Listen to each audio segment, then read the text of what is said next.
حکومت جو ہے وہ سعودی عرب سے بہت محبت کرتے ہیں، اور اس محبت کا کوئی مول نہیں ہے۔ انہوں نے کہا ہے کہ اگر خدا نہ کرے مشکل وقت سعودی عرب کے اوپر آتا ہے تو پاکستان جو ہے وہ سعودی عرب کی حفاظت کے لیے کوئی کسر نہیں چھوڑے گا۔ دوسری طرف کنگ فیصل ایئر بیس کے اوپر جیسا کہ آپ کو پتا ہے کہ پاکستان نے مکمل کنٹرول سنبھال لیا ہے۔ تو ناظرین، میں آپ کو بتاتا چلوں، آپ نقشہ دیکھیے کہ اس نقشے کے اندر اسرائیل کا فاصلہ جو ہے وہ سعودی عرب سے جو کنگ فیصل ایئر بیس ہے اس کے 500 کلومیٹر کے لگ بھگ ہے صرف۔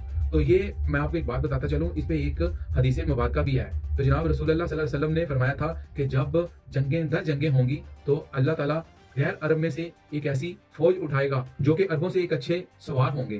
تو آج یہ چیز ثابت ہو چکی ہے کہ عربوں سے اچھے سوار جو ہیں، زیادہ مہارت رکھنے والے جو ہیں، وہ پاکستان کی آرمی کے لوگ ہیں۔ تو ناظرین، یہ حدیث مبارکہ جو ہے یار خدا کی قسم کیسے سچ ثابت ہوئی ہے، یعنی کہ آپ خود اندازہ کریں کہ اس حدیث مبارکہ کے اندر جو ہے وہ یہ لکھا ہوا ہے کہ اور بہتر ہتھیار رکھتے ہوں گے، اللہ تعالیٰ ان کے ذریعے دین کی مدد فرمائے گا۔